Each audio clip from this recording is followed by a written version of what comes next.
আসসালামু আলাইকুম everyone. Basic accounting কোর্সে তোমাদের সবাইকে স্বাগতম। আমি মোহাম্মদ জামিউল ইসলাম, শিক্ষার্থী, রাজশাহী বিশ্ববিদ্যালয়। আজকে আমরা বেসিক অ্যাকাউন্টিং কোর্সের দ্বিতীয় ক্লাসটি করব, যার নাম হচ্ছে কি লেনদেন চিহ্নিতকরণ। আমি আবারও বলি, ক্লাস নাম্বার 2 লেনদেন চিহ্নিতকরণ। সো আমি তোমাদেরকে কথা দিয়েছিলাম যে আমরা বেসিক অ্যাকাউন্টিং শিখবো এবং অ্যাকাউন্টিং এর জিরো থেকে শুরু করে একবারে বেসিক লেভেল পর্যন্ত ক্লিয়ার করব, দেন আমরা অ্যাডভান্স লেভেলে যাব। সো আমাদের আজকের ক্লাসটা কি? আমাদের আজকের ক্লাসটা হচ্ছে লেনদেন চিহ্নিতকরণ। এখন তোমরা বলতে পারো ভাইয়া লেনদেন চিহ্নিতকরণ আমরা পারি, বাট অনেকেই আছে, অনেক স্টুডেন্ট আছে যারা লেনদেন চিহ্নিতকরণ করতে পারে না, কেননা তাদের বেসিকটা ক্লিয়ার নাই। সো আমাদেরকে কোনো কিছু শুরু করার আগে তার শুরু থেকে একবার জিরো থেকে শুরু করতে হবে, এটা আমরা সবাই জানি। তো লেনদেন যদি আমরা চিহ্নিতকরণ না জানি তাহলে কি হবে? তাহলে আমরা ডেবিট ক্রেডিট কারেক্ট লেনদেনের ডেবিট ক্রেডিট করতে পারবো না বা জাবেদা করতে পারবো না। সো হিসাব বিজ্ঞানের প্রথম কাজ হচ্ছে আমাদের কি লেনদেন চিহ্নিত করতে হবে। তো চলো আর বেশি কথা না বলে আমরা আমাদের ক্লাসটা শুরু করি। ওকে, দেখো আমাদের এখানে একটু দেখার বিষয় আছে। আমাদের কোর্সে আমরা কি শিখতে পারবো সেটা আমি প্রথম ভিডিওতে তোমাদেরকে দেখাইছি। আমাদের কিন্তু প্রথম ক্লাসটা ছিল হিসাব বিজ্ঞান পরিচিতি, যে ক্লাসটা কিন্তু আমরা অলরেডি শেষ করে ফেলছি। তো চলো আমরা একটু রিভাইজ করি প্রথম ক্লাসটা। আমি শর্ট করে বলতেছি, তোমরা যা শুনে নাও। হিসাব বিজ্ঞানের জনককে? হিসাব বিজ্ঞানের জনক ছিল হচ্ছে লুকা প্যাসিওলি। লুকা প্যাসিওলি ছিলেন একজন ইতালীয় গণিতবিদ। আরেকবার বলি, হ্যাঁ, হিসাব বিজ্ঞানের জনক লুকা প্যাসিওলি। লুকা প্যাসিওলি ছিলেন একজন ইতালীয় গণিতবিদ। লুকা প্যাসিওলির বিখ্যাত বইটির নাম কি? সুম্মা দি অ্যারিথমেটিকা জিওমেট্রিয়া প্রপোর্শনালিটা। আবার বলি, লুকা প্যাসিওলির বিখ্যাত বইটির নাম কি?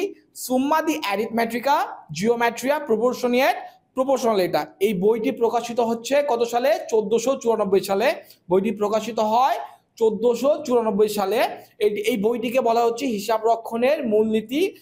আবার বলি, এই বইটিকে বলা হচ্ছে হিসাব রক্ষণের মূলনীতি বা ডাবল এন্ট্রি নামে, দুতরফা দাখিলা পদ্ধতি বা ডাবল এন্ট্রি নামে অভিহিত করা হয়। ঠিক আছে, তো হিসাব বিজ্ঞানকে কি বলা হয়? হিসাব বিজ্ঞানকে বলা হচ্ছে ব্যবসায়ের ভাষা, এবং হিসাব বিজ্ঞানকে তথ্য ব্যবস্থা নামে অভিহিত করা হয়। আরেকবার বলি, হিসাব বিজ্ঞানকে বলা হচ্ছে ব্যবসায়ের ভাষা এবং হিসাব বিজ্ঞানকে তথ্য ব্যবস্থা নামে অভিহিত করা হয়। তো এই ইনফরমেশনগুলো আমাদের প্রথম ক্লাসের মোস্ট ইম্পর্টেন্ট টপিক। এই টপিকগুলো থেকে তুমি বোর্ড কোয়েশ্চেন বলো, একাডেমিক বলো বা অ্যাডমিশন লেভেলে বলো, তুমি এমসিকিউ মাস্ট কমন পাবা। তো দ্যাটস ওয়াই তোমাদের আমি বলবো যে প্রথম ক্লাসটা করো। প্রথম ক্লাসটা আরো ডিটেলসে অনেক ইনফরমেশন রয়েছে, আমি অনেক কথা বলছি। তো প্রথম ক্লাসটা তোমাদের জন্য অনেক হেল্পফুল হবে। আমি তোমাদেরকে সাজেস্ট করবো যে প্রথম ক্লাসটা তোমরা অবশ্যই করবা। এই ভিডিওর কমেন্ট বক্সে আমি প্রথম ক্লাসের লিঙ্কটা দিয়ে দেবো, তোমরা অবশ্যই প্রথম ক্লাসটা করবা। ওকে, তো চলো আমরা আমাদের দ্বিতীয় ক্লাস কি লেনদেন চিহ্নিতকরণ শুরু করি।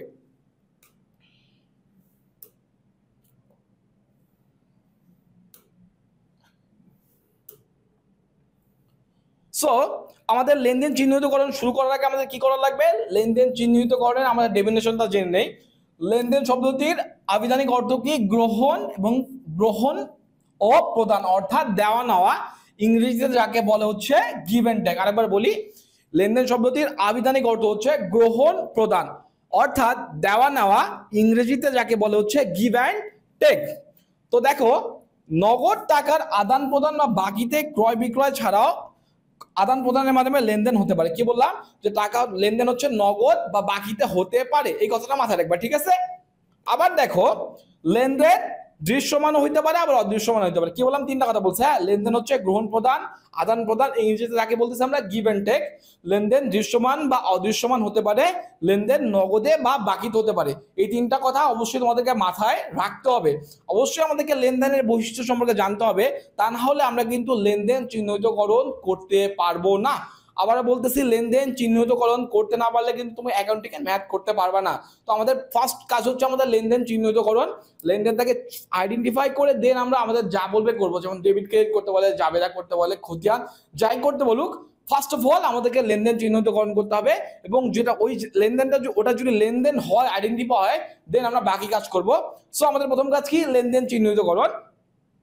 তো এই তিনটা আমি আরেকবার রিপিট করি, যে লেনদেনের আবিধানিক অর্থ হচ্ছে গ্রহণ, দেওয়া নেওয়া বা আদান প্রদান, যাকে ইংরেজিতে বলতেছি আমরা গিভ অ্যান্ড টেক। ওকে, লেনদেন নগদে বা বাকিতে হতে পারে, লেনদেন দৃশ্যমান বা অদৃশ্যমান হতে পারে। আশা করি বুঝতে পারছো। তোমরা চাইলে এটার একটা স্ক্রিনশট নিতে পারো। স্ক্রিনশটটা কিন্তু যাওয়া জরুরি। প্রত্যেকটা স্লাইডে তোমরা একটা করে স্ক্রিনশট নিবা। আমি তোমাদেরকে কিছু সময় দেবো স্ক্রিনশট নেওয়ার। ওকে, আশা করি স্ক্রিনশট হয়ে গেছে। চলো নেক্সটটা দেখি কি বলছে। দেখো এই লাইনটা কিন্তু মোস্ট মোস্ট মোস্ট ইম্পর্টেন্ট, হ্যাঁ বুঝবা। যে বলছে প্রত্যেকটি লেনদেন হচ্ছে একটি ঘটনা, কি বললাম, প্রত্যেকটি লেনদেন একটি ঘটনা, বাট প্রত্যেকটি ঘটনা লেনদেন নয়। এই জিনিসটা তোমাদেরকে বুঝতে হবে, কারণ এই জিনিসটা কিন্তু তোমাদের ঢাকা বিশ্ববিদ্যালয়ের রিটেনে চলে আসতে পারে। তো আমি তোমাদেরকে বলতেছি আবার দেখো, প্রত্যেকটি লেনদেন হচ্ছে একটি ঘটনা, বাট প্রত্যেকটি ঘটনা একটি লেনদেন নয়, সেটি আবার অন্য কিছু হতে পারে। তো আবার একবার বলি যে প্রত্যেকটি লেনদেন হচ্ছে একটি ঘটনা, কিন্তু প্রত্যেকটি ঘটনা লেনদেন নয়। আশা করি বুঝতে পারছো। আর আমি তোমাদেরকে কথাগুলো এতবার রিপিট কেন করতেছি জানো? কারণ আমি চাই তোমরা আমার কথা শুনেই তোমাদের যেন মুখস্থ হয়ে যায়।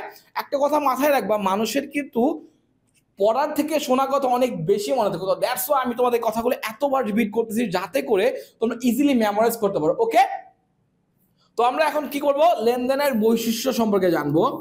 লেনদেনের যদি আমরা বৈশিষ্ট্য সম্পর্কে না জানি, তাহলে কিন্তু আমরা লেনদেন চিহ্নিতকরণ করতে পারবো না। তো দ্যাটস ওয়াই আমাদেরকে লেনদেনের বৈশিষ্ট্য জানতে হবে। কি কি দেখো, লেনদেনের বৈশিষ্ট্য কি? অর্থের অঙ্কে পরিমাপযোগ্য, আর্থিক অবস্থার পরিবর্তন, দ্বৈত সত্তা, স্বয়ংসম্পূর্ণ স্বতন্ত্র, দৃশ্যমানতা, ঐতিহাসিক ঘটনা, হিসাব সমীকরণের প্রভাব বিস্তার। এখন তোমরা বলতে পারো ভাই আপনি রিডিং পড়ে দিলেন, আমরা কি বুঝবো? না, আমরা এখন এক্সপ্লেনেশন দেখবো। ঠিক আছে, আমাদের প্রথম পয়েন্ট কি? অর্থের অঙ্কে পরিমাপযোগ্য। ঠিক আছে, ভালো করে দেখবে, কিন্তু অনেক ভাইটাল জিনিস। হ্যাঁ, লেনদেনের বৈশিষ্ট্যগুলো তোমরা যদি না জানো, তাহলে কিন্তু তোমরা কখনোই লেনদেন চিহ্নিতকরণ করতে পারবে না। তো দ্যাটস ওয়াই আমরা চলো বৈশিষ্ট্যগুলো সম্পর্কে সুন্দর করে দেখি। ঠিক আছে, আমাদের প্রথম পয়েন্ট কি? অর্থের অঙ্কে পরিমাপযোগ্য হইতে হবে লেনদেনকে, তাহলে আমরা সেটাকে লেনদেন বলবো। কেমন দেখো অর্থের অঙ্কে পরিমাপযোগ্য হবে জিনিসটা কি? তো দেখো, একজন কর্মচারী, ঠিক আছে, একজন কর্মচারী একটা প্রতিষ্ঠানে মারা গেছে। ঠিক আছে, একটা প্রতিষ্ঠানে মারা গেছে, আর হচ্ছে কি হয়েছে, প্রতিষ্ঠান থেকে চুরি হয়েছে 2000 টাকা। ঠিক আছে, দেখো দুইটা লেনদেন হয়েছে, দুইটা ঘটনা আছে। একটা হচ্ছে একজন কর্মচারী প্রতিষ্ঠান থেকে মারা গেছে, আর একটা হচ্ছে প্রতিষ্ঠান থেকে 2000 টাকা চুরি হয়েছে। লেখাটা ইম্পর্টেন্ট না, আমি যা বলতেছি ভালো করে মনোযোগ দিয়ে শোনো। তো অর্থের অঙ্কে পরিমাপযোগ্য, এখানে কোন লেনদেনটা অর্থের অঙ্কে পরিমাপযোগ্য? দেখো, কর্মী যে মারা গেছে, এটাকে আমরা কি অর্থের অঙ্কে পরিমাপযোগ্য করতে পারবো? কখনোই না। একজন মানুষের মৃত্যু কখনোই আমরা অর্থের অঙ্কে পরিমাপ করতে পারবো না। ঠিক এভাবেই যেসব লেনদেন অর্থের অঙ্কে পরিমাপযোগ্য নয়, সেগুলোকে আমরা লেনদেন বলবো না। আর হচ্ছে কি দ্বিতীয়টা, দেখো প্রতিষ্ঠান থেকে 2000 টাকা চুরি হয়েছে, একটা প্রতিষ্ঠান থেকে 2000 টাকা চুরি হয়েছে, এটাকে অর্থের অঙ্কে পরিমাপযোগ্য করা যায়? হ্যাঁ, অবশ্যই করা যায়। তো আমরা এটাকে বলবো লেনদেন। সো আশা করি ক্লিয়ার হইছো যে লেনদেনগুলো হচ্ছে অর্থের অঙ্কে পরিমাপযোগ্য লেনদেন, তো না, যে ঘটনাগুলো অর্থের অঙ্কে পরিমাপযোগ্য করা যাবে না, সেগুলোকে আমরা লেনদেন বলবো না। সো আশা করি ক্লিয়ার হইছো। দেন হচ্ছে আর্থিক অবস্থার পরিবর্তন। ওকে, আর্থিক অবস্থার পরিবর্তন কিভাবে হয়? দেখো, বেতন প্রদান 2000 টাকা, আর হচ্ছে কি হয়েছে, আচ্ছা, আসবাবপত্র ক্রয়ের ফরমাইশ 2000 টাকা। ঠিক আছে, দুইটা দেখো, দুইটা ঘটনা ভালো করে দেখো। ঠিক আছে, তো কি বললাম যে আর্থিক অবস্থার পরিবর্তন হতে হবে। দেখো, বেতন প্রদান করা হয়েছে 2000 টাকা এবং আসবাবপত্র ক্রয়ের ফরমাইশ দেওয়া হয়েছে 2000 টাকা। দুইটা ঘটনার মধ্যে দেখো, যেখানে বেতন প্রদান করার মাধ্যমে কি হয়েছে, প্রতিষ্ঠানের আর্থিক অবস্থার পরিবর্তন হয়েছে। মানে ধরো প্রতিষ্ঠানে 10,000 টাকা ছিল, 2000 টাকা কর্মীকে বেতন দেওয়া হয়েছে, দ্যাটস ওয়াই এখানে আর্থিক অবস্থার পরিবর্তন হয়েছে। কিন্তু নেক্সট ঘটনাটা দেখো, যে আসবাবপত্র ক্রয়ের ফরমাইশ দিয়েছে, মানে হচ্ছে আসবাবপত্র কেনার জন্য কোম্পানি বলছে একটা প্রতিষ্ঠানকে, বা টাকা দেয়নি বা কোনো কিছু আদান প্রদান করা হয়নি। তো দ্যাটস ওয়াই এটাকে আমরা লেনদেন বলবো না। অর্থের আর্থিক অবস্থা, প্রতিষ্ঠানের আর্থিক অবস্থার মাস্ট পরিবর্তন হইতে হবে, তাহলে আমরা সেটিকে বলবো লেনদেন। যেটা হয়েছে বেতন প্রদানের মাধ্যমে বা আসবাবপত্র ক্রয়ের মাধ্যমে, ফরমাইশের মাধ্যমে এটি প্রদান হয়নি, এটি আর্থিক অবস্থার পরিবর্তন হয়নি। তো দ্যাটস ওয়াই আমরা এটাকে বলবো না লেনদেন। ওকে, দ্বৈত সত্তা কি বলছে আমাদের নেক্সট পয়েন্ট কি? দ্বৈত সত্তা। দ্বৈত সত্তা কি? দ্বৈত সত্তা হচ্ছে একটা লেনদেনকে দুইটা পক্ষ থাকতে হবে। কি বললাম? এক পক্ষ নিবে, এক পক্ষ দেবে, মানে এক পক্ষ সুবিধা দেবে, এক পক্ষ সুবিধা গ্রহণ করবে। কেমন ভাবে? দেখো, আবার দেখো বেতন প্রদান, আমরা বেতন প্রদান এই জাবেদাটাকে দেখি। তোগুলো আমি কাটিয়ে দিলাম, ঠিক আছে। এখন এবারে দেখো জিনিস, ভিডিওটা দেখো, আমি কাটছি তোমাদের সুবিধার্থে, অনেক হিজিবিজি লেখা হচ্ছে। তোমার ভিডিওটা যদি আবার আমার কথাগুলো বুঝতে সমস্যা হয়, যদি তোমাদের পূর্বের ক্লাসগুলো লাগে, মানে পূর্বের যে আমি কথাগুলো বলছি ওগুলো যদি লাগে, ভিডিওটা পজ করে একটু টেনে দেখবা, তাহলে তোমার ক্লিয়ার হয়ে যাবে। ওকে, তো দেখো দ্বৈত সত্তা কি, আমি আবার দেখি দ্বৈত সত্তা। আবার একটা লেনদেন লিখি, বেতন প্রদান 2000 টাকা। এর জাবেদা করি, বেতন হিসাব ডেবিট, নগদান হিসাব ক্রেডিট, ঠিক আছে। তো কি বললাম, দ্বৈত সত্তা, এক পক্ষ গ্রহণ করবে, তো আর দুইটা পক্ষ থাকবে, এক পক্ষ হচ্ছে গ্রহণ করতেছে আর এক পক্ষ হচ্ছে সুবিধা হচ্ছে। তো অবশ্যই আমাদেরকে বুঝতে হবে যে দ্বৈত সত্তা লেনদেনে থাকতে হবে, তা না হলে হচ্ছে লেনদেন কখনোই হবে না, ঠিক আছে। নেক্সট হচ্ছে কি, স্বয়ংসম্পূর্ণ এবং স্বতন্ত্র। আবার দেখো, আবার কি বলি, লেনদেন হচ্ছে স্বয়ংসম্পূর্ণ এবং স্বতন্ত্র হতে হবে। এই পয়েন্টটা কিন্তু অনেক ইম্পর্টেন্ট, হ্যাঁ। এই পয়েন্টটা তোমাদেরকে ঢাকা বিশ্ববিদ্যালয় লিটন আসতে পারে, যে লেনদেন যে স্বয়ংসম্পূর্ণ এবং স্বতন্ত্র এর প্রমাণ করে দাও, ঠিক আছে। এই জিনিসটা বুঝতে হবে তোমাদেরকে। দেখো, সম্পত্তি মানে আসবাবপত্র বিক্রয়, আচ্ছা ক্রয় লিখলাম, ক্রয় 70,000 টাকা বাকিতে, ঠিক আছে। বাকিতে আসবাবপত্র ক্রয়, আসবাবপত্র 70,000 টাকা, 7 দিন পর পরিশোধ করা হলো।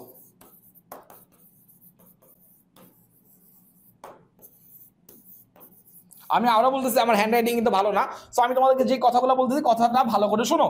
তো লেনদেন স্বয়ংসম্পূর্ণ এবং স্বতন্ত্র হতে হবে, মানে হচ্ছে একটি লেনদেন আরেকটি লেনদেন থেকে একেবারে আলাদা হবে। মানে একটি লেনদেন স্বয়ংসম্পূর্ণ হবে, দেন আরেকটি লেনদেন হবে, মানে একটা লেনদেন থেকে আরেকটা লেনদেন সম্পূর্ণরূপে আলাদা হবে এবং স্বতন্ত্র হবে। এই জিনিসটা বুঝতে হবে তোমাদেরকে, ওকে। তো দেখো, বাকিতে আসবাবপত্র ক্রয় 70,000 টাকা 7 দিন পর পরিশোধ করা হয়েছে। তো তোমাদের এখানে একটা আমি প্রশ্ন রাখবো, যে এখানে লেনদেন কয়টা, ঠিক আছে। কমেন্টে জানাও, ওকে, কমেন্টে জানাবা, যেহেতু লাইভ ক্লাস না, কমেন্টে জানার কোনো উপায় নাই। তো আমি আবার বলি যে আসবাবপত্র বিক্রয় বাকিতে 70,000 টাকা 7 দিন পর পরিশোধ, এখানে লেনদেন কয়টা। তো তোমাদের অনেক শিক্ষার্থী বলবে এখানে লেনদেন হচ্ছে কয়টা, লেনদেন একটা, বাট না ভাই, এখানে লেনদেন হচ্ছে দুইটা। কিভাবে দুইটা, দেখো, বাকিতে আসবাবপত্র ক্রয়, ঠিক আছে, বাকিতে আসবাবপত্র ক্রয় এবং 7 দিন পর পরিশোধ, এখানে দুইটা লেনদেন, দুইটা কাজ হয়েছে, ঠিক আছে। প্রথমে আমরা বাকিতে আসবাবপত্র ক্রয় করছি, একটা লেনদেন, এবং 7 দিন পর পরিশোধ করছি, এটা আরেকটা লেনদেন, মানে দুইটা, ঠিক আছে। এই জিনিসটা কিন্তু মাথায় রাখবা, এখানে কিন্তু অ্যাডমিশন তোমাদেরকে কনফিউজ করতে পারে ঢাকা বিশ্ববিদ্যালয়, যে দেখো এখানে দুইটাই লেনদেন দিয়ে দিচ্ছে, দুইটা দিয়ে বলছে এখানে লেনদেন কয়টা। ম্যাক্সিমাম স্টুডেন্ট ভুল করবে যে এখানে একটা লেনদেন, সো এটা একটা লেনদেন না, এখানে দুইটা লেনদেন বুঝতে হবে, ঠিক আছে। তো আমরা আশা করি বুঝতে পারছি, লেনদেন স্বয়ংসম্পূর্ণ এবং স্বতন্ত্র হতে হবে, মানে একটি লেনদেন থেকে আরেকটা লেনদেন সম্পূর্ণরূপে আলাদা হতে হবে। তো আশা করি বুঝতে পারছো। তো নেক্সট কি আমাদের, নেক্সট হচ্ছে আমাদের দৃশ্যমানতা, ঠিক আছে। তো লেনদেন দৃশ্যমান অদৃশ্যমান দুইটা হতে পারে। কেমন, যে ভাইয়া লেনদেন দৃশ্যমান বুঝলাম, কিন্তু অদৃশ্যমান আবার জিনিসটা কি। তো চলো আমরা দেখি, জিনিসটা প্রমাণ করার চেষ্টা করি। দৃশ্যমান, বেতন প্রদান, আমরা একটা উদাহরণে বারবার দেব, বেতন প্রদান 2,000 টাকা, টাকাটা আমরা দেখতে পাচ্ছি, ওকে, ঠিক আছে। তার মানে হচ্ছে এটা দৃশ্যমান লেনদেন। এখন অদৃশ্যমান লেনদেন কেমন, যে দেখো একটা আসবাবপত্র কিনছো তুমি কত দিয়ে, মনে করো একটা আসবাবপত্র কিনছো 10,000 টাকা দিয়ে, ঠিক আছে। বাট আসবাবপত্র যখন তুমি হচ্ছে 5 বছর পর বিক্রি করবা, সেটা তোমাকে তখন কি তুমি 10,000 টাকা পাবা। আবার শোনো, হ্যাঁ, একটা আসবাবপত্র কিনছো তুমি হচ্ছে 10,000 টাকা দিয়ে, আসবাবপত্র তুমি বিক্রি করবে 5 বছর পর, তুমি কি 10,000 টাকায় পাবা না, পাবা না। 10,000 টাকার পরিবর্তে তুমি যখন বিক্রি করতে যাবে তখন তোমাকে দিবে হচ্ছে 6,000 টাকা, ঠিক আছে। 6,000 টাকা তোমাকে দিবে, কিন্তু যে তুমি 10,000 টাকা দিয়ে কিনে 6,000 টাকা দিচ্ছ, তোমার 4,000 টাকা গেল কই। 4,000 টাকা অবশ্যই তোমার 4,000 টাকা তুমি যে খরচ করছো ওটাকে আমরা বলবো অবচয়, এটা হচ্ছে আমাদের অদৃশ্যমান লেনদেন। কি বললাম, যে তুমি 10,000 টাকা দিয়ে আসবাবপত্র ক্রয় করছো, 4 বছর পর সেটাকে বিক্রি করছো, মানে 6,000 টাকা দিয়ে, তোমার যে 4,000 টাকা যে এখানে নাই ভ্যানিশ হয়ে গেছে, ওটাই আমরা হচ্ছে অদৃশ্যমান লেনদেন, যে লেনদেনটা আমরা দেখতে পারবো না, বাট ওটা পার্ট হবে লেনদেনের। আশা করি বুঝতে পারছো। আমি আবারও বলি, আমার কথা যদি তোমাদের বুঝতে সমস্যা হয় তাহলে অবশ্যই তোমার ভিডিওটা একটু আস্তে স্লো করে দেখবা, বা একটু ভিডিওটা ব্যাক করে দেখবা, তাহলেই তোমরা প্রত্যেকটা ঘটনা বা প্রত্যেকটা এখানে বৈশিষ্ট্য দিছি না, সবগুলো তোমরা ইজিলি বুঝতে পারবা। আমি কিন্তু ডিটেলসে তোমাদেরকে বলতেছি, যাতে করে তোমাদের লেনদেন চিহ্নিতকরণ নিয়ে কোনো প্রবলেম থাকবে না থাকে, ঠিক আছে। তো তো আমরা হচ্ছে ঐতিহাসিক এবার বলবো।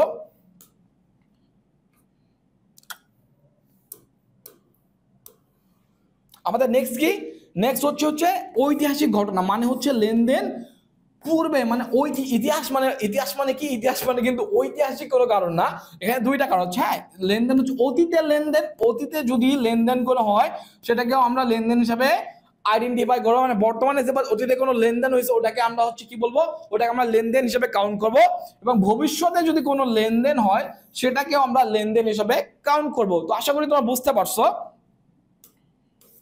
এবার হচ্ছে আমাদের হিসাব সমীকরণের প্রভাব বিস্তার, এটা এই বৈশিষ্ট্যটা হচ্ছে সবচেয়ে বেশি ইম্পর্টেন্ট, ঠিক আছে। আমি হিসাব সমীকরণ সমান কি কি জানি, এ সমান এল প্লাস ওই, হিসাব সমীকরণ সমান এ সমান এল প্লাস ওই। তো তোমরা ভয় পাইও না, যে তোমরা অনেকেই জানো, যারা অ্যাকাউন্টিং আছে তারা অবশ্যই এই সূত্র সম্পর্কে জানো যে এ সমান এল প্লাস ওই জিনিসটা কি। তো আমরা এটাকে এখন বলবো যে হিসাব সমীকরণের প্রভাব বিস্তার কি করে। দেখো,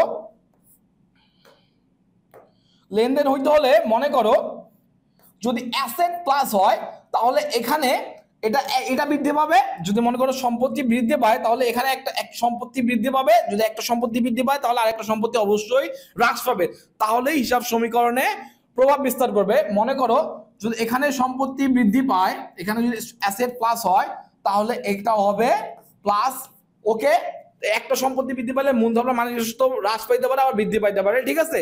তো মানে এই যে এ সমান এল প্লাস ওই অবশ্যই সমান হতে হবে আমাদেরকে। অ্যাসেট, মনে করি অ্যাসেট যদি 10,000 টাকা হয় তো এই সাইডে আমাদের দায় এবং মালিকানা সত্ত্ব অবশ্যই 10,000 টাকা হইতে হবে, মানে দুই সাইডটা সমান থাকতে হবে, তাহলে আমরা হিসাব সমীকরণের প্রভাব বিস্তার করতে পারবো। আরেকবার বলি, এ সমান এল প্লাস ওই, আমরা হচ্ছে এই হিসাব সমীকরণকে আমরা হচ্ছে কি নেক্সট ক্লাসে আমরা যখন হিসাব সমীকরণে আসবো তখন আমরা এই ডিটেলস একবার সম্পূর্ণরূপে জানবো। এখন আপাতত তোমরা বুঝো যে হিসাব সমীকরণের প্রভাব বিস্তার মানে হচ্ছে এ সমান সমান, মানে এই সাইডটা আর এই সাইডের টাকাটা একেবারে ইকুয়াল হইতে হবে, তাহলেই আমরা হচ্ছে এটাকে বলবো, তাহলে আমরা এটাকে বলবো কি, তাহলে আমরা বলবো এটাকে লেনদেন। তো এইটা হচ্ছে আমাদের শর্ট টেকনিক। নেক্সট যখন আমরা হিসাব সমীকরণ করবো তখন আমরা এই ডিটেলস সম্পর্কে আরো একবার ভেঙে ভেঙে বলবো। তো ওকে, তো এগুলো ছিল আমাদের লেনদেনের বৈশিষ্ট্য। আশা করি তোমরা বুঝতে পারছো। চলো আমরা আরেকবার রিভাইজ করি। অর্থের অঙ্কে পরিমাপযোগ্য হইতে হবে, মানে হচ্ছে কি অবশ্যই টাকা দিয়ে আমরা পরিমাপ করতে পারবো, যদি টাকা দিয়ে পরিমাপ করতে না পারি তাহলে সেটাকে আমরা লেনদেন বলবো না। আর্থিক অবস্থার পরিবর্তন হবে, যদি প্রতিষ্ঠানের আর্থিক অবস্থার পরিবর্তন না হয় সেটিকে আমরা লেনদেন বলবো না। দ্বৈত সত্তা, একটা পক্ষ গ্রহণ করবে এবং একটা পক্ষ সুবিধা প্রদান করবে, তাহলে আমরা সেটিকে লেনদেন বলবো। লেনদেন স্বয়ংসম্পূর্ণ এবং স্বতন্ত্র, মানে হচ্ছে প্রত্যেকটা লেনদেন এক একটি লেনদেন থেকে আলাদা হবে, যেগুলো আমরা এক্সাম্পলের সাহায্যে সহজে বোঝাই দিচ্ছি। তোমরা ভিডিওগুলো ভালো করে দেখবা এবং পজ করে ঠান্ডা মাথায় রিল্যাক্সে প্রত্যেকটা এক্সাম্পল একবার করে, প্রত্যেকটা বৈশিষ্ট্য একবার করে দেখবা এবং খাতায় নোট করবা, তাহলে ইজিলি তোমার সারা জীবন মনে থাকবে। ওকে, তারপর হচ্ছে দৃশ্যমানতা বা লেনদেন দৃশ্যমান বা অদৃশ্যমান উভয় হইতে পারে। ঐতিহাসিক ঘটনা লেনদেন অতীতের লেনদেনও লেনদেন হিসেবে কাউন্ট হয় এবং ফিউচার লেনদেনও লেনদেন হিসেবে কাউন্ট হয়। ওকে, হিসাব সমীকরণের প্রভাব মানে এ সমান এল প্লাস ই আমাদের অলওয়েজ ইকুয়াল থাকতে হবে, মানে অ্যাসেট ইকুয়াল এল প্লাস ওই, সম্পদ সমান সমান দায় এবং মালিকানা সত্ত্ব আমাদেরকে সমান হইতে হবে। তো আশা করি বুঝতে পারছো। চলো নেক্সটটা দেখি।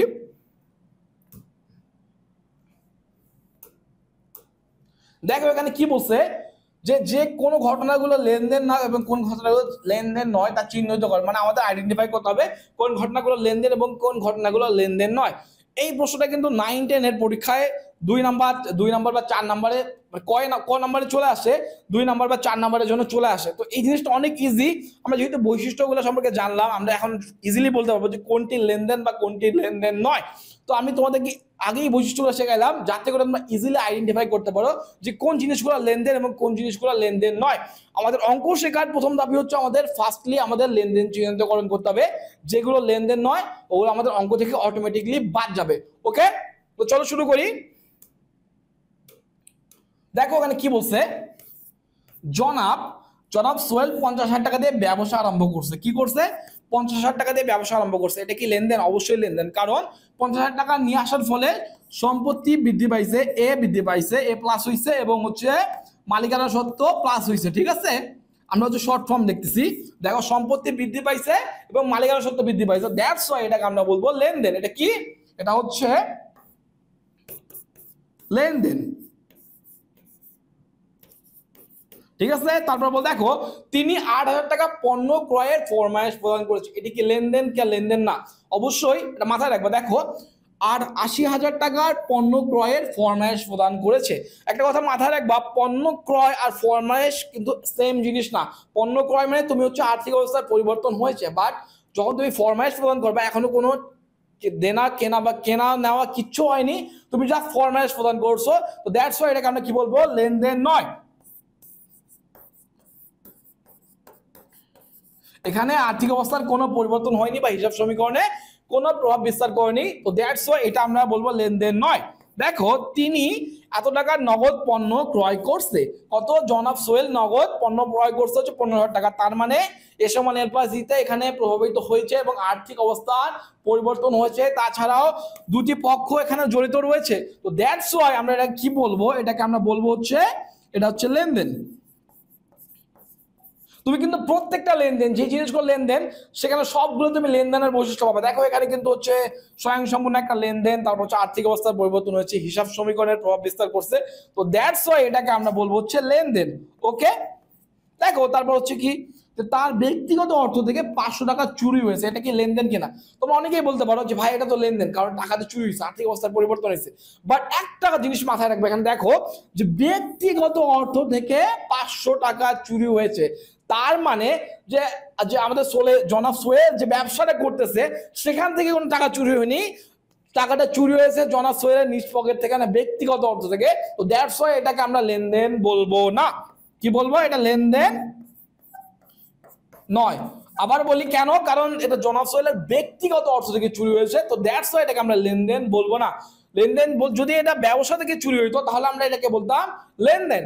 বাট যেহেতু জনাব সোহেলের ব্যক্তিগত অর্থ থেকে এটা চুরি হয়েছে তাহলে এটাকে লেনদেন বলবো না। তো আরেকবার আমরা রিভাইজ করি, চলো দেখো জনাব সোহেল 50,000 টাকা দিয়ে ব্যবসা আরম্ভ করছে, এটাকে আমরা বলবো লেনদেন। কারণ হচ্ছে আর্থিক অবস্থার পরিবর্তন হয়েছে, হিসাব সমীকরণের প্রভাব বিস্তার করছে। এগুলো আমরা উদাহরণগুলো এক্সাম বৈশিষ্ট্যগুলো পাচ্ছি। তারপর দেখো পণ্য ক্রয়ের ফরমায়েশ প্রদান করছে কত টাকা? 80,000 টাকা। এটা লেনদেন নয়, কারণ এখানে কোনো কিছু লেনদেনের বৈশিষ্ট্য আমরা দেখতে পাচ্ছি না। নেক্সট কি বলছে? 15,000 টাকার পণ্য ক্রয় করছে, মানে এখানে হচ্ছে লেনদেনের বৈশিষ্ট্যগুলো ফুটে উঠতেছে। দেখো 15,000 টাকা ক্রয়, আর্থিক অবস্থায় পরিবর্তন হয়েছে, হিসাব সমীকরণের প্রভাব বিস্তার করছে, দেন হচ্ছে স্বয়ংসম্পূর্ণ একটা লেনদেন, আরো লেনদেনের বৈশিষ্ট্যগুলো আমরা দেখতে পাচ্ছি। দ্যাটস ওয়াই এটাকে আমরা বলবো লেনদেন। দেখো নেক্সটটা কি বলছে? ব্যক্তিগত অর্থ থেকে 500 টাকা চুরি হয়েছে, তার মানে এটা লেনদেন নয়, কারণ এটি হচ্ছে জনাব সোহেলের ব্যবসা থেকে না, তার নিজের তহবিল থেকে টাকা চুরি হয়েছে। তো দ্যাটস ওয়াই এটাকে আমরা বলতেছি লেনদেন নয়। ওকে, যদি এটা ব্যবসা থেকে চুরি হইতো তাহলে আমরা সেটাকে আমরা বলতাম এটা লেনদেন। ওকে, তো আশা করি বুঝতে পারছো। একটা স্ক্রিনশট নিয়ে নাও, চাইলে এগুলো কিন্তু এখান থেকে কিন্তু এক্সামে চলে আসতে পারে তোমাদের। ওকে, তো চলো আমরা নেক্সটটা দেখি।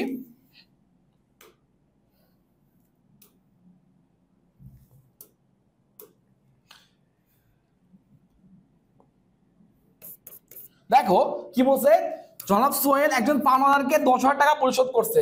কত? 10,000 টাকা পরিশোধ করছে, মানে ব্যবসা থেকে 10,000 টাকা চলে গেছে, আর্থিক অবস্থার পরিবর্তন হয়েছে। এটা একটা স্বয়ংসম্পূর্ণ লেনদেন এবং হিসাব সমীকরণে প্রভাব বিস্তার করতেছে। তো দ্যাটস ওয়াই এটাকে আমরা কি বলবো? এটা হচ্ছে লেনদেন। আমরা ইজিলি বুঝতে পারছি পাওনাদারকে পরিশোধ করছে মানে ব্যবসা থেকে চলে গেছে। ওকে, নেক্সট দেখো তিনি মামুনকে মাসিক 7,000 টাকা বেতনে তার ব্যবসায় ম্যানেজার নিয়োগ করেছেন।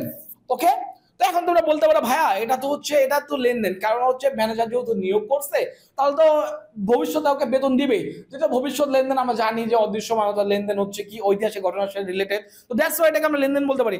কিন্তু না ভাই, এখানে একটা জিনিস আছে, দেখো যে তিনি মাসিক বেতন 7,000 টাকা বেতনে তার ব্যবসায় ম্যানেজার নিয়োগ করেছে, মানে হচ্ছে কি ম্যানেজার নিয়োগ করছে বাট ম্যানেজারের সাথে কোনো দেনা পাওনা কোনো কিছু নিষ্পত্তি হয়নি, মানে শুরু করছে কেবল। যখন আমার ম্যানেজার মনে করে বাজারে বিজ্ঞাপন দিয়ে ম্যানেজার ভাইবা হয়েছে, ম্যানেজার নিয়োগ করছে, বাট এখনো কোনো কাজ শুরু হয় নাই। তো যে জন্য আমরা এটাকে বলবো কি কোনো কাজ শুরু হয়নি। আবার বলি, আরেকবার ক্লিয়ার করি, স্পিড হয়ে গেছে। ওকে, তো কি বললাম? দেখো 7,000 টাকা দিয়ে ম্যানেজার কি বলছে? মামুন মাসিক 7,000 টাকা দিয়ে তার ব্যবসায় ম্যানেজার নিয়োগ করেছে। ওকে, তো ম্যানেজার যখন নিয়োগ করে কি করে? বিজ্ঞপ্তি দিয়ে ম্যানেজার বাছাই সিলেক্ট করে একটা ম্যানেজার নিয়োগ করা হয়েছে, বাট ম্যানেজারের সাথে এখনো কোনো দেনা পাওনা নিষ্পত্তি বা কোনো কিছু শুরু করা হয়নি। তো দ্যাটস ওয়াই এটাকে আমরা কি বলবো? এটাকে আমরা বলবো লেনদেন নয়। লেনদেন নয়। দেখো এই যে লেনদেন আমি যে ইয়াগুলো দিছি না, এক্সাম্পল করে দিছি না, এগুলো এক্সাম্পল থেকে তুমি একটা না একটা তুমি কমন মাস্ট পাবা এসএসসি লেভেলে। এইচএসসি লেভেলে এগুলো থাকে, বাট এইচএসসি লেভেলে খুব কম থাকে, বাট এসএসসি লেভেলে তুমি মাস্ট কমন পাবা। তো দ্যাটস ওয়াই তোমাদেরকে এগুলো শিখতে হবে। ওকে, তো নেক্সট দেখো কি বলছে, জনাব হাশেম ব্রাদার্স হতে তিনি প্রতি মাসে 10,000 টাকা পণ্য ক্রয়ে চুক্তিবদ্ধ হয়েছে। বলতে ভাই এখানে পণ্য ক্রয় রিলেটেড আছে, তো দ্যাটস ওয়াই আমি লেনদেন বলতেছি। কি বললাম, যে তিনি হাশেম ব্রাদার্সের হতে প্রতি মাসে 10,000 টাকার পণ্য ক্রয়ের জন্য চুক্তিবদ্ধ হয়েছেন। আমি আবার বলি যে ভাইয়া এখানে তো 10,000 টাকার পণ্য ক্রয়ের ফরমাইশ চুক্তিবদ্ধ হয়েছে, মানে পণ্য ক্রয় করছে এরকম কিছু একটা না, এখানে চুক্তিবদ্ধ হয়েছে, জিনিসটা ভালো করে বুঝবা, ঠিক আছে? কি বলছে, যে চুক্তিবদ্ধ হয়েছে মানে কোনো ক্রয় বিক্রয় এখানে রিলেটেড না, বা দেনা পাওনার কোনো নিষ্পত্তি হয়নি, আর্থিক অবস্থার কোনো পরিবর্তন হয়নি, হিসাব সমীকরণের প্রভাব বিস্তার করেনি। তো দ্যাটস ওয়াই এটাকে আমরা কি বলবো, লেনদেন লেনদেন নয়। ওকে, তো আশা করি তোমরা বুঝতে পারছো যে এগুলো কোনটি লেনদেন এবং কোনটি লেনদেন নয়। তো আমি তোমাদেরকে দেখো একটা তোমাদেরকে সুযোগ করে দিই, দেখো স্ক্রিনশটটা নিয়ে নাও অ্যান্সার সহ, এবং নেক্সটে আমি তোমাদেরকে একটা দিব, সুযোগ দিব। দেখো এটা একটা স্ক্রিনশট নিয়ে নাও এবং অ্যান্সারগুলো নিজে থেকে বুঝে বুঝে করার চেষ্টা করো, যাতে করে তোমরা ইজিলি জিনিসগুলো করতে পারো। দেখো এইটারও একটা স্ক্রিনশট নিয়ে নাও শুরু থেকে, যাতে করে তোমরা লেনদেনগুলো আইডেন্টিফাই করতে পারো। বেশি বেশি করে হচ্ছে হিসাব বিজ্ঞানে প্র্যাকটিস করবা, কোনগুলো লেনদেন কোনগুলো লেনদেন নয়। যদি বেশি প্র্যাকটিস করতে পারো তাহলে তুমি অ্যাকাউন্টিং এ বস হতে পারবা। আর যদি মনে করো আমার কথা শুনে বলো আমি তো শিখে গেছি আমি আর করবো না, তো ভাই এভাবে অ্যাকাউন্টিং এ বস হওয়া যায় না। অ্যাকাউন্টিং এ বস হইতে হলে তোমাকে রেগুলার প্র্যাকটিস করতে হবে, রেগুলার প্র্যাকটিস করতে হবে। প্রবাদ আছে না, practice makes a man perfect. আবার কি বললাম, practice makes a man perfect. So তুমি যদি অ্যাকাউন্টিং রেগুলার প্র্যাকটিস করো, আমি তোমাদেরকে কথা দিচ্ছি তোমার বস হয়ে যাবা। ওকে, তো অ্যাকাউন্টিং প্র্যাকটিস করতে হবে। তো আমাদের ক্লাস কিন্তু আমরা অলরেডি মোটামুটি শেষ করে ফেলছি। তো এই ছিল আমাদের আজকের আয়োজন। Thanks for watching hour video. যদি তোমাদের ভিডিওটা ভালো লাগে অবশ্যই লাইক করবা, লাইক শেয়ার করে তোমাদের বন্ধুদের মাঝে ছড়ায় দাও, যাতে করে তারাও বেসিক অ্যাকাউন্টিং শিখতে পারে। আমি আশা করি তোমাদেরকে আমি জিরো থেকে একবার বেসিক লেভেল ক্লিয়ার করে দিব, দেন তোমাদেরকে আমি অ্যাডভান্স লেভেলেও নিয়ে যাব। তো তোমাদের জাস্ট একটা কাজ, ভিডিও রেগুলার দেখতে হবে, প্র্যাকটিস করতে হবে, এবং তোমাদের বন্ধু যারা আছে, যারা রেগুলার মানে যাদের অ্যাকাউন্টিং এর বেসিক ক্লিয়ার নেই, তাদের সাথে ওই ভিডিওটি শেয়ার করবা। ধন্যবাদ সবাইকে, আসসালামু আলাইকুম।